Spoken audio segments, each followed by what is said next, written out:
David Chang's Momofuku finds itself in the middle of some chili crunch drama. Momofuku has trademarked chili crunch, a spicy, oily, crispy condiment popular in Asian countries after sending cease and desist letters to manufacturers using the name. The brand has been accused of trademarking a generic cultural product. Some critics have compared the move to trademarking ketchup and suggested it's monopoly behavior. A company in Denver previously owned the trademark and sent a cease and desist letter to Momofuku, which instead worked to purchase the trademark for itself. Scott, you're a branding person. What the heck? Chili Crunch? I've seen Chili Crunch stuff all over the place in Asia, and also anytime you go to an Asian market, there's a million Chili Crunch things.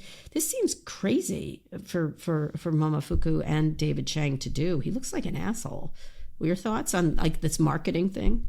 Well, it's like the majority of bad ideas started out as good ideas, and that is our ability to protect IP is really important, whether it's someone's likeness, whether it's the patents or the chemical context of a pharmaceutical.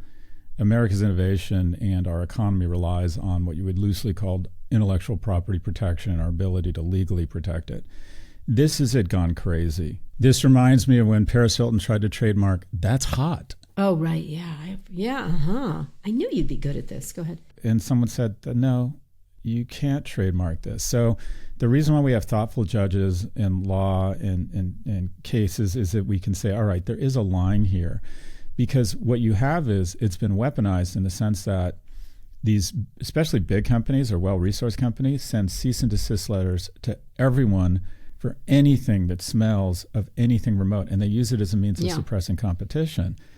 And also they use it as a means of trying to get unearned PR. For example, Amazon will file a patent for not only a floating warehouse, which is probably physically impossible for the next couple centuries. They will file a patent for a projectile defense shield of their floating warehouse. And the reason they do it is they know that reporters at Forbes and other business magazines troll patent filings and then write about them.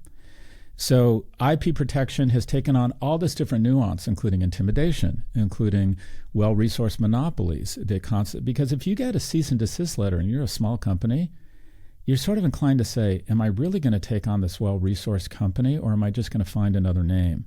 But this is an example of it gone haywire. These are generic terms, and I believe the court will say, sorry, this term has become generic. You can't own it.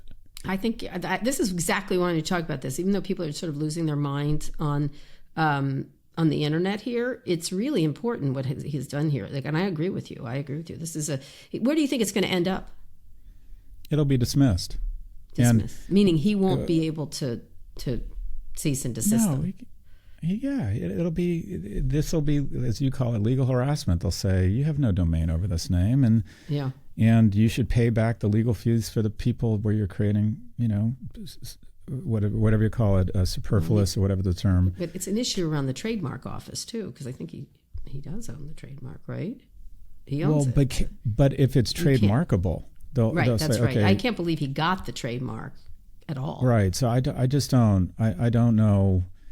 Look. This is for IP lawyers, but your ability to encourage people to make the requisite investment in developing important differentiated intellectual property is really important to provide that protection. At the same time, you have to ensure that there's a competitive marketplace where people who are trying to develop their own IP don't bump into IP that's been inflated beyond reasonable protection.